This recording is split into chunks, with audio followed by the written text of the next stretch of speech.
Unacademy. Let's crack it. हमारे भारत में एक बहुत पुरानी कहावत है, मजहब नहीं सिखाता आपस में बैर रख। कोई भी धर्म दूसरे धर्म के अगेंस्ट खड़े होना नहीं सिखा।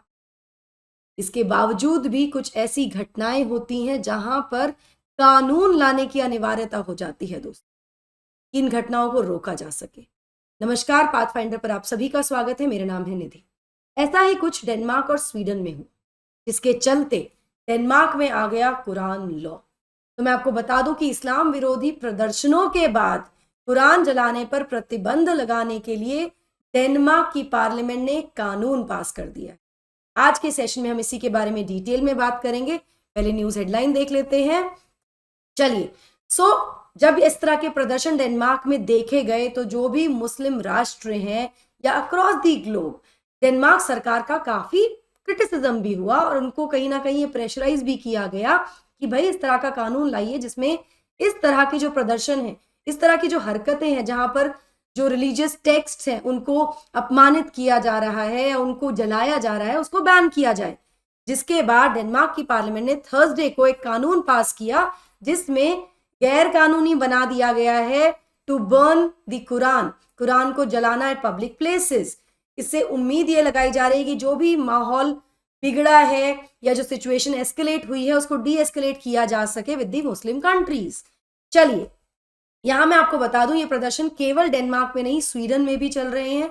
या पिछले 3-4 महीनों में, जुलाई से अक्टूबर तक के पीरियड में, इन 3 महीनों में बहुत ज्यादा ऐसे प्रदर्शन यहाँ पर इन दोनों राष्ट्रों में देखे गए।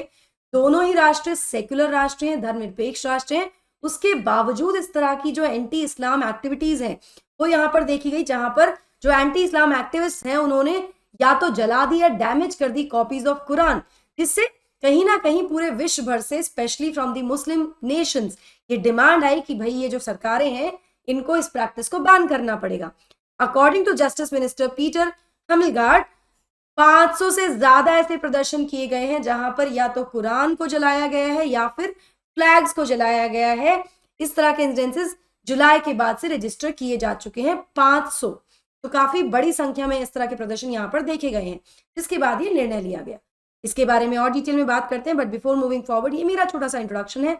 This is my Telegram channel, जहां पर आप मुझे फॉलो कर सकते हैं। मेरी सभी क्लास की अपडेट शेड्यूल्स, पीडीएफ्स के लिए, कोई भी डाउट, क्वेरी, कंफ्यूजन के लिए भी आप कनेक्ट कर सकते हैं टेलीग्राम चैनल के माध्यम से। दोस्तों, अनअकैडमी सब्सक्रिप्शन लेने के लिए आपको यूज करना है मेरा कोड NDLive10। इस कोड को यूज करने से ना केवल आपको डिस्काउंट मिलेगा अपने सब्सक्रिप्शन में, बल्कि आपको मेरी मेंटोरशिप, मेरी गाइडेंस भी मिलेगी। यहाँ मैं आपको बता दूं कि डिस्क्रिप्शन बॉक्स में और कमेंट सेक्शन में, पिन्ड कमेंट में एक गूगल फॉर्म दिया गया है जिसको आप फिल कर सकते हैं। कोड आपसे पूछा जाएगा एजुकेटर का। Do not forget to use my code NDLive10 so that I can help you in your preparation, in your journey. इसी के साथ हमारे अनअकैडमी के जो सेंटर्स हैं, ऑफलाइन सेंटर्स हैं, वहां पर GS फाउंडेशन सक्सेस प्रोग्राम 2025-26 के एडमिशन ओपन है। अभी आपको बहुत अच्छा डिस्काउंट मिल रहा है, मतलब फ्लैट 40% आपको यहाँ डिस्काउंट मिल रहा है। दिल्ली सेंटर्स पे करोल बाग और मुखर्जी नगर। अगर आप दिल्ली और दिल्ली के बाहर हैं, आप प्रयागराज, इलाहाबाद में है, तो प्रयागराज में भी बहुत जल्दी हमारा एक सेंटर शुरू होने वाला है, आप उसमें भी एनरोल कर सकते हैं। कोड आपको यूज करना होगा NDLive10 so that I can help you in your preparation. 40% discount मिला, लेकिन डिस्काउंट सीमित समय तक के लिए है, 15 दिसंबर तक के लिए है। बैचेस हमारे 30 दिसंबर से शुरू हो जाएंगे। अगर आप स्कॉलरशिप अवेल करना चाहते हैं तो इस QR कोड को स्कैन कर लीजिए और विजिट कीजिए हमारे centres to clear all your doubts and confusions.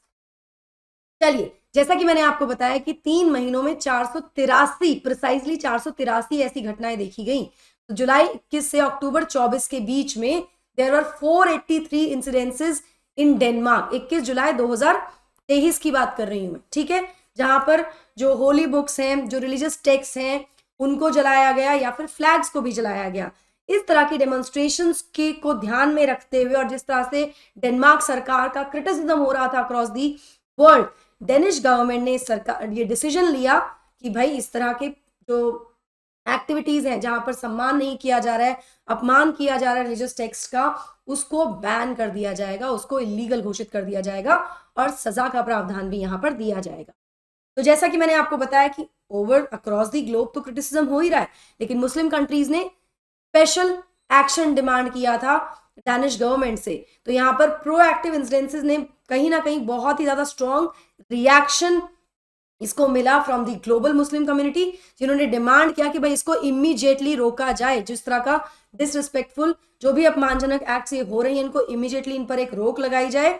यहाँ मैं आपको बता दूं कि पाकिस्तान के फॉरेन मिनिस्टर बिलावल भुट्टो ने ये डिस्क्लोज किया कि उनके डेनिश काउंटर पार्ट जो फॉरेन मिनिस्टर डेनमार्क के, उन्होंने पर्सनली उन्हें रीच आउट किया to discuss the troubling issue कि भाई इसमें क्या किया जाए। यहाँ पर जिस तरह का आउटक्राई हुआ, जिस तरह का इंटरनेशनल प्रेशर डेनमार्क पर पड़ा, ये कहीं ना कहीं इंस्ट्रूमेंटल है इस बिल के पास होने में, इस बिल के पारित होने में। ना ये बिल पास करके क्या किया है डेनमार्क की सरकार ने, कहीं ना कहीं एक बैलेंस क्रिएट करने की कोशिश की है। तो डेनमार्क का ये जो नया लॉ है, कहीं ना कहीं डेलिकेट बैलेंसिंग एक्ट देखने को मिल रहा है, जहां पर डेनमार्क ना केवल कोशिश कर रहा है रिकंसाइल करने का अपना commitment to freedom of expression, अभिव्यक्ति की आजादी को, बट इसके साथ साथ नेशनल सिक्योरिटी को भी ध्यान में रखा गया है, राष्ट्रीय सुरक्षा भी यहाँ पर रखी गई है। मैं आपको बता दूं, जिस तरह से कुरान का अपमान किया जा रहा था, और जलाया जा रहा था, वो कहीं ना कहीं एक मुस्लिम कम्युनिटी का अपमान की तरह देखा जा रहा है। और जब इस तरह की हरकतें होती हैं, जब एंटी इस्लाम एक्टिविटीज होती है, तो कहीं ना कहीं राष्ट्र को खतरा रहता है टेररिज्म का भी। इससे खतरा बढ़ गया था टेररिज्म का डेनमार्क के अंदर भी, कि यहाँ पर कुछ आतंकवादी गतिविधियां हो सकती हैं, जिसको ध्यान में रखते हुए डिसीजन लिया गया ना। इस लॉ का उद्देश्य क्या है? इस लॉ का उद्देश्य है कि इस तरह की जो थ्रेट है, जिसमें रिलीजियस टेक्स्ट को डिसरिस्पेक्ट किया जा रहा है, उनको जलाया जा रहा है, उनके अगेंस्ट चीजें बोली जा रही हैं, इनको क्राइम बनाया जाए। क्राइम है कि अगर आप इम्प्रॉपरली ट्रीट करेंगे किसी भी टेक्स्ट को जो किसी भी धर्म के लिए महत्वपूर्ण है, तो उसको बिल्कुल भी बख्शा नहीं जाएगा, वो गैर कानूनी है। यहाँ पर अब ये यहाँ पर इस कानून में कह दिया गया है। अगर इस लॉ की डिटेल्स की बात करूं, तो 179 मेंबर पार्लियामेंट जो है डेनमार्क की, जिसको फॉल्केटिंग कहा जाता है डेनमार्क में, जैसे हमारे यहाँ संसद है ना, पार्लियामेंट है, इसी तरह से जो डेनमार्क की पार्लियामेंट है उसको फॉकेटिंग कहा जाता है। यहाँ पर 179 मेंबर की इस पार्लियामेंट में 94 वोट्स इसके फेवर में पड़ी, वहीं 77 लोगों ने अगेंस्ट वोट किया इस कानून के, कि ऐसा कानून नहीं आना चाहिए। आप यहाँ देख ही सकते हैं। अब इस कानून के बाद जब ये अडॉप्ट हो जाएगा पार्लियामेंट के द्वारा, ऑफ कोर्स अभी ये इफेक्ट में नहीं आया, क्योंकि इसको अभी रानी जो है वहां की क्वीन मार्गरेट, इनकी अभी फॉर्मल सिग्नेचर इनके नहीं हुए हैं, ठीक है। इनके साइन के बाद ये क्या हो जाएगा, it will come into an effect. इस कानून के अंतर्गत बहुत ही मतलब बड़े फाइन लगाए जा सकते हैं अगर इस तरह की गतिविधियों में लोग लिप्त पाए गए, या फिर 2 साल तक की सजा भी हो सकती है, जेल भी हो सकती है। तो ये है बेसिकली कि स्ट्रिक्ट कानून लाया गया है, पेनल्टी की बात की गई है, पनिशमेंट की बात की गई है, सो दैट इस तरह के इंसेंसेस को इमीडिएटली रोका जाए डेनमार्क में। लॉ टारगेट किसको कर रहा है? ये जो कानून बनाया गया किसको टारगेट कर रहा है? तो ये टारगेट कर रहा है उनको जो पब्लिकली एक इस इंटेंट से कि दूसरे धर्म को अपमान किया जाए, उनको अपमानित किया जाए, डिसरिस्पेक्ट किया जाए, कुछ ऐसा जो टेक्स्ट है उनके बारे में बोलकर या लिखकर, या फिर किसी ऑब्जेक्ट को, जो भी ऐसा दिखता है, मतलब कोई भी व्यक्ति, कोई भी ग्रुप अगर किसी पर्टिकुलर धर्म के टेक्स्ट को या उससे रिलेटेड किसी चीज को अगर अपमानित करते हुए पाया गया, उसके विरोध में बोलते हुए भी पाया गया, वीडियोस भी ऐसी पाई गई, तो उसके खिलाफ कार्रवाई की जाएगी। यहाँ पर इसको क्लियरली बता दिया गया है। ना केवल कुरान की बर्निंग, पब्लिक बर्निंग को यहाँ पर बैन किया गया है, बल्कि ये इफेक्टिवली बैन करता है बाइबल और तौराह की पब्लिक बर्निंग भी। मतलब रिलीजियस टेक्स्ट जो कि किसी भी धर्म के लिए सिग्निफिकेंट है, उनके अगेंस्ट अब आप चीजें नहीं बोल सकते हैं, आप नहीं कर सकते हैं on the public forums, on the public platforms. Publicly तो आप कम से कम डिसरिस्पेक्ट नहीं कर सकते हैं किसी भी धर्म की। डेनमार्क में ये वहां पर क्लियर कर दिया गया है इस कानून के चलते। स्वीडन से भी इस तरह के किसी कानून की अपेक्षा की जा रही है कि शायद इस तरह का कानून स्वीडन भी बहुत जल्दी लेकर आएगा। अगर ऐसा होता है तो इसके बारे में हम डेफिनेटली बात करेंगे। That is all from my side guys. I hope you like the session. Do not forget to like, share and subscribe to the channel and also hit the bell icon so that you get notifications about the latest updates.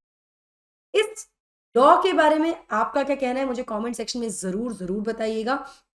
साथ ही क्या इस तरह की हरकतें जायज हैं ये भी जरूर बताइए। That's all. Thank you so much. God bless. Take care.